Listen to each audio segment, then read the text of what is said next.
publication des décrets d'application. Ne pensez-vous pas qu'il y a quelque part un blocage? Il n'y a pas de retard dans la publication des décrets d'application. Vous savez, le président Macky Sall est très clair sur cette question. En 2012, tout juste avant le vote de la loi, nous avons écrit à l'ensemble des candidats à l'élection présidentielle de 2012. Personne ne nous a répondu. Il n'y a que Macky Sall qui nous a envoyé Diène Farba Sarr. Et Diène Farba Sarr est venu m'amener le message selon lequel, sitôt Macky Sall élu, il y aura une loi. Avril 2012, tout juste après l'élection présidentielle, le président Macky Sall enjoint Madame le ministre de la Santé de dépoussiérer cette loi et de la sortir pour l'avoir votée. Nous avons été reçus par le professeur Awa-Marie Coll Seck pendant 2h47.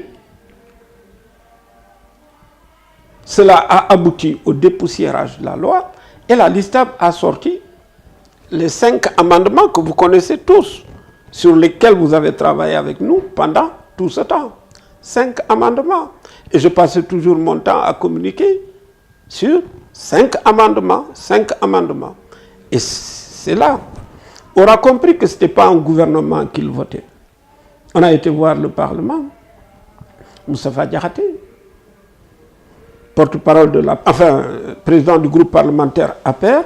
Nous avons reçu l'ensemble des parlementaires en séminaire atelier. Nous leur avons expliqué les enjeux. Et c'est les députés qui nous ont dit il faut transformer ce problème en un débat public. Et nous l'avons fait. Et ce débat public a abouti au vote de la loi. Mais le président de la République, sitôt qu'on a voté la loi, si vos souvenirs sont bons, il était hors du Sénégal. Dans la semaine qui a suivi, il a promulgué la loi. Avant que personne n'ait eu le temps de faire du lobbying contre la loi. Tout de suite, il l'a fait. Quand on lui a parlé des décrets d'application, il a donné des instructions pour pas qu'il y ait un décret par disposition, qu'on regroupe toutes les dispositions dans un grand décret, qu'il a signé mais immédiatement et publié mais immédiatement au journal officiel en 2016, juillet 2016. Maintenant, dès l'instant qu'une loi est promulguée à la force de loi, dès l'instant qu'un décret est signé, bah, écoutez, les dispositions sont là. Qu'est-ce qui reste? Ce qui reste, ce sont des arrêtés. Parce qu'il y a des dispositions qui nécessitent des arrêtés et d'autres qui nécessitent même des arrêtés interministériels. Alors, celui qu'on a réussi à avoir et que vous avez suivi, c'était les avertissements sanitaires. Nous avons mis 2 ans, presque, pour les avoir. On les a eus. Je crois qu'il faut être positif. Qu'est-ce qui reste? Ce qui reste, ce sont des dispositions sur les espaces de vente. Normalement, on ne devrait plus vendre le tabac en détail dans des boutiques. On doit désormais les vendre dans des kiosques dédiés ou en tout cas dans des zones de vente dédiées. Il y a besoin d'agir sur les arômes, sur la choucha, sur la cigarette électronique et sur plein de choses comme celle-là. Mais c'est ça qui m'intéresse moi. Mais ce n'est pas les présidents ou Gaye vice-président ou à tel poste ou tel autre poste. Ce qui m'importe aujourd'hui, c'est cela. Maintenant, ceux qui réellement veulent se battre contre le tabagisme, mais qui viennent dans cette bataille-là, qu'on en soit le premier, le deuxième ou le dernier, on s'en fout. Mais l'essentiel, c'est que ce soit fait. Vous avez bien vu que récemment, j'ai compris. Et je vais dans des actions de terrain. Vous savez ce que j'ai fait? J'ai pris toute une délégation d'individus et nous avons décentralisé toute cette affaire. À Tambacounda. Et on a atteint différentes personnes. On a atteint les médecins et tout le personnel de soins. On les a formés pour que désormais, s'il y a un fumeur qui veut s'arrêter, qu'on puisse l'aider. On a été dans les lycées. On a fédéré les lycées de Tamba et les collèges. On les a tous mis dans un endroit. On a fait le travail. On a été voir le préfet, on a été voir le gouverneur, on a été voir le commandant de la zone militaire pour que toutes ces personnes se regroupent pour pouvoir faire appliquer l'interdiction de fumer dans les lieux publics et les lieux ouverts au public. D'accord? On est en train de travailler pour demain après-midi pour aller encore rencontrer les forces de défense et de sécurité pour dire qu'on va former les policiers et les gendarmes pour que ceux-là puissent faire appliquer la loi. Madame, vous comprenez parfaitement que quand on fait toutes ces choses-là, honnêtement, quand on vient me parler d'un problème où Monsieur X, Madame Y ou Mademoiselle Z veulent un poste de X, Y ou Z, cela ne m'intéresse pas du tout. D'accord.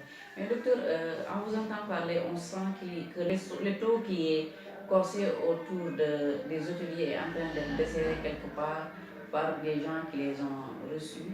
Est-ce qu'il y a une politique de 2 poids, 2 mesures qui est derrière ça? Est-ce que vous faites allusion au programme national tabac? Quiconque essaie d'y pousser retrouvera devant sa personne tous les acteurs de la première heure, les acteurs de la deuxième heure et les acteurs de la dernière heure et enfin l'autorité administrative. Le président de la République, autorité suprême, chef suprême des armées et des forces de défense et de sécurité, a dit, et c'est clair, qu'il voudrait qu'on fasse une application stricte de la loi permettant de lutter contre le tabagisme. Où est la place pour quelques individus qui trouveraient le moyen pour des affinités identitaires à vouloir desserrer le taux sur les restaurateurs et les porteurs de bars et de restaurants? Oh, come on. Aujourd'hui, beaucoup de fumeurs veulent arrêter, mais il se pose un problème de centre de sevrage. Vous, à votre niveau, prévenir ou les STAP, comment comptez-vous les aider? Écoutez-moi bien.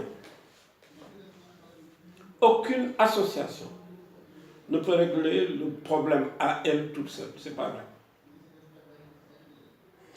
Il appartient au ministère de la Santé, dans le cadre d'un programme national, de mettre en place, non pas à Dakar, un grand centre de sevrage.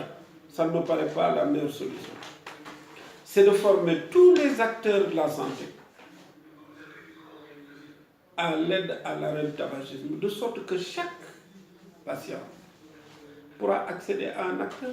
Mais si vous prenez des milliards, vous le mettez dans un grand centre à Dakar, il n'y a qu'une petite partie des fumeurs de Dakar qui pourront y accéder. Donc il faut faire un programme national dans lequel chaque acteur de la santé a quelque chose à faire. Ça ne coûte pas des milliards, ça coûte de la formation. Ok. Et toujours par rapport à ce programme de sevrage, les produits de substitution de la nicotine coûtent cher. Et c'est ce qui souvent décourage ceux qui ont envie d'arrêter de fumer. Et est-ce qu'il y a une politique qui est en train d'être menée pour baisser pratiquement ces prix-là? C'est pourquoi je vous ai dit, encore une fois et je le répète, il faut tout un programme. Dans ce programme, il faudra faire comme certains pays. Vous connaissez les îles du Cap-Vert, c'est un tout petit pays.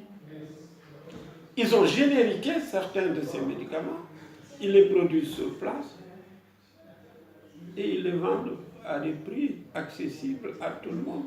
Vous savez ce que c'est que la nicotine?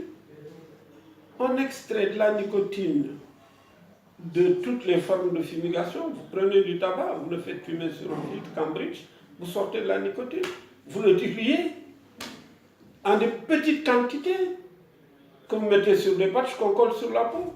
Vous croyez que le Sénégal ne sait pas le faire? Vous croyez qu'il n'y a pas assez de chimistes, assez d'investisseurs qui peuvent être intelligents pour y mettre l'argent? Les deux autres molécules dont vous parlez, parce que vous ne parlez que des substituts nicotiniques, mais parlez également du varenicline, commercialisé sous le nom de Champix. Parler du bupropion, commercialisé sous le nom de Ziban. Mais enfin, ce ne sont que des molécules qu'on peut acheter à l'état générique et reconditionné au Sénégal. Vous allez attendre que les Marocains le fassent et que l'argent aille au Maroc, alors que des Sénégalais qui sont capables de mettre en place des usines de fabrication de génériques peuvent le faire, aussi bien pour le tabac que pour d'autres molécules. C'est ça ce qui me révolte. Et vous comprenez que on ne peut pas baser notre développement sur ce genre de choses. Aller se battre pour qu'on fasse une réduction, aller se battre pour qu'on nous offre, non. Je pense qu'il y a des Sénégalais qui en ont les moyens, qui peuvent investir là-dedans. Il y a des Sénégalais qui en ont les capacités, qui peuvent s'y investir et le faire. Moi, je crois beaucoup plus en des formes et des modèles de développement endogènes qu'en des politiques d'assistance, où on demande à faire du minier, à accéder à ceci ou cela. Ça ne règle pas de façon durable. Ça ne règle pas de façon durable les questions de développement. Non pas seulement du tabagisme ou du cancer, mais de tout. Et vous savez, le discours que j'ai tenu à Tambacounda, qui est un discours un peu volontariste, est-ce que vous croyez honnêtement que l'application de la lutte contre le tabagisme doit attendre que Omar Ba et le PNLT soient moins complaisants avec l'industrie du tabac ou pas? Chaque directeur d'établissement dispose d'une loi qui lui permet d'interdire de fumer à l'intérieur de son établissement. Mais alors, et si la directrice ou le directeur de l'établissement disait, conformément à la loi, voilà un texte interdisant dans mon école ou dans mon lycée qu'on le fasse. Vous comprenez que le problème est réglé. Si chaque patron d'une administration, quelle qu'elle soit, prend une note de service pour dire, conformément aux dispositions de la loi, personne ne fumera ici dans cette entreprise-là. Vous croyez que ça a besoin que le ministre de l'Intérieur fasse, je ne sais pas moi, des arrêtés 1000 ou machin? Mais si chaque Sénégalais éduquait ses enfants, vous croyez que mes deux garçons vont se lever du jour au lendemain pour aller acheter de la cigarette?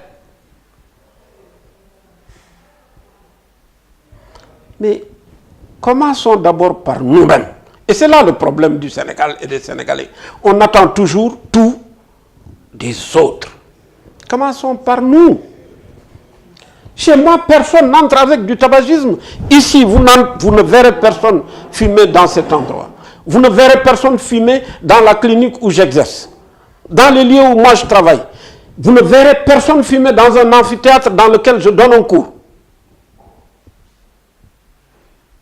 Il appartiendra à chaque Sénégalais